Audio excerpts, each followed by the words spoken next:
Hello friends, today we're going to start our first chapter book read aloud. We're going to just do one chapter at a time, so I'll upload a chapter or two every day. This book is called Khullar's Mustache. It is recommended for ages 8 to 12, so this is better for some of our older kiddos. If you're in 3rd grade or older, this is probably going to be a really good fit for you. For the younger kids, it might be not necessarily inappropriate, but maybe kind of boring, honestly. It's more for older kids. So I'm going to read the book jacket blurb. So when you have a book that has a hard cover, it comes with this jacket sometimes, and on the front of the jacket is where you find a description of the book. Just like on a paperback book, it would be on the back. Here, this is something else. This is reviews of the book. The description is actually on the dust jacket. So the description says, Karma is entering middle school and is super nervous. Not just because it seems like her best friend has found a newer, blonder best friend, or the fact that her home life is shaken up by the death of her Didima, or that her daddy is the new stay-at-home parent, leading her mom to spend most of her time at work.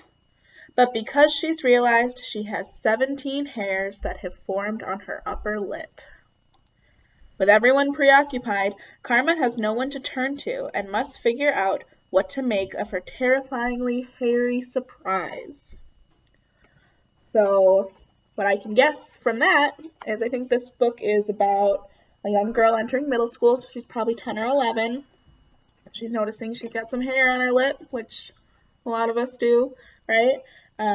She's having some struggles with her friends and her family and growing up, right? So, if that sounds interesting to you, awesome. I'm really excited to read it. I haven't read it before, but I've been meaning to. Yeah, so here we go.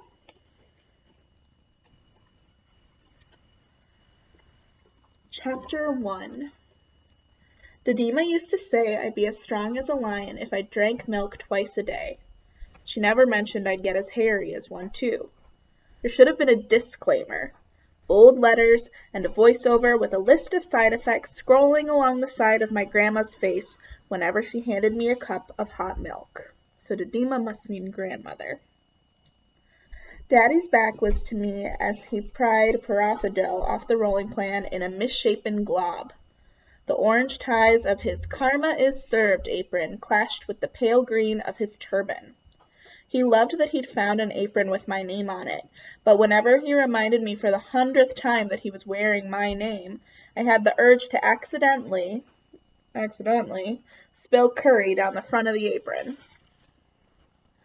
Once he had the paratha on the smoking pan, I tipped the milk he'd poured for me into a potted plant next to me. This entire summer, the universe had been against me. The hair on my face just happened to be the most recent tragedy. The worst part was, I didn't know how to get rid of it. Luckily for me, my best friend Sarah, a walking, talking guide to fashion and personality quizzes, had just returned from vacation.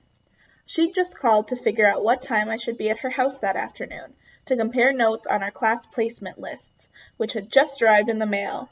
Thank Babaji we were in the same block. Daddy flipped the paratha and turned to me. Just like Didima's, he said, grinning. Am I right, Betta? The almost burned smell of Daddy's parathas on the roti pan that Didima had brought from India stirred a lump behind my heart, which I quickly tried to ignore. Parathas hadn't been the same since Didima had died last summer. I cupped my hand over the mouthpiece of the phone when Daddy turned back to the stove. I'm serious, Sarah. There are exactly 17 of them. I pinched the hairs above my lip, hoping no more had grown. I didn't want to show up at orientation with a mustache, even if Sarah would be there at my side. Sarah's breath rattled through the phone. I pictured her blowing a loose strand of hair out of her eyes. This was the 2nd time I'd brought up my mustache to her. She wasn't paying attention. Again. Daddy pushed a hot paratha across the counter to me. It wasn't exactly square-shaped like Didima's used to be, but anything tasted better than Mom's freezer-burned casseroles. He reached across the counter and held out the carton of milk. I slid my hand over the mug and shook my head. What about being strong? Daddy started to say. As a lion? I went to the fridge and grabbed the orange juice. Overdosing on milk probably hadn't given me my mustache, but Daddy had stopped buying organic now that he was a stay-at-home mom. I'd overheard Mom telling him that the hormones in non-organic milk weren't good for girls. So for the past 2 weeks, I'd been dumping my milk into the nearest potted plant whenever Daddy wasn't looking. That would probably make the plant smell. Don't do that. What about lions? Sarah asked. Nothing, I said as I poured my juice. Then I lowered my voice, even though Daddy was humming a Bollywood tune and most likely daydreaming he was the star, and not really paying attention to my conversation. Well, don't you think it's odd? Maybe a hormonal imbalance or a gene mutation, or maybe I'm turning into... Oh my gosh, please don't say what I think you're about to say. What? A werewolf? My breath stuck in my throat. I needed to swallow, but something was in the way. My heart. I was going to say a boy. Sarah hadn't said werewolf as an insult, but now that the idea had been verbalized, it was free to run wild. It existed now. I could imagine the boys at school saying it with smirks on their faces. Friday. At orientation, ruining the school year before I even have a chance to make my own first impression. Oh. Sarah let out another sigh, but this one was a softer, I'm sorry kind that sounded more like the Sarah from the beginning of summer, who I could tell anything to, and less like the Sarah who ignored me. Look, we'll talk about it when you come over later, okay? Yeah, okay, see you later. I tore off a piece of paratha and dabbed it into the stream of melted butter that ran through the middle of the rhombus-shaped bread. Watch this, Betta, Daddy said, trying his hand at tossing another paratha into the pan with a flip of his wrist. He definitely watched too many cooking shows recently. I finished breakfast as quickly as possible. The phone call with Sarah left me shaky. She'd only been on vacation for 2 weeks, but the space between us that had always been pulled together like we were two attracting magnets now felt like it was pushing us apart, as if her pole had flipped. Once I saw her, it would probably all go back to normal. I mean, she did only come back last night, and it was a long drive from her cousin's house in South Carolina. Thanks, Daddy.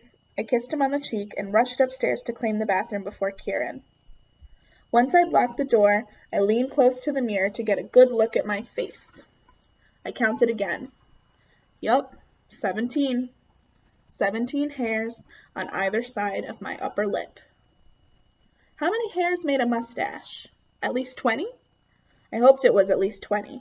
50 or 100 would be perfect. The further away I was from having a real-life mustache, the better. Best of all would be finding a way to get rid of it, especially before school started. The hairs around my mouth were dark enough that each strand was visible. When I stretched the skin, I could pinpoint each pore that a hair grew out of, the way grass sprouted out of a sandbox. My horrible histories books mentioned that ancient monks rubbed stones on their heads to make themselves bald.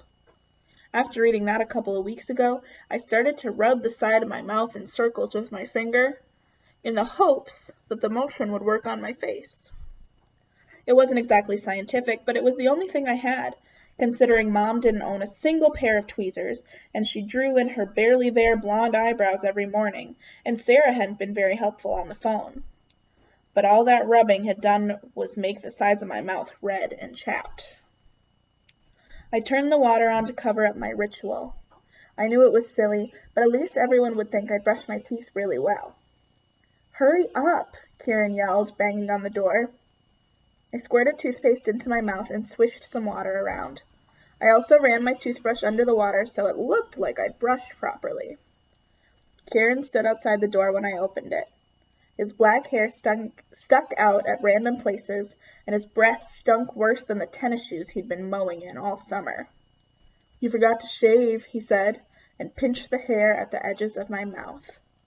It annoyed me that he knew what I'd been doing, even though I'd left the water running. Stop it, jerk!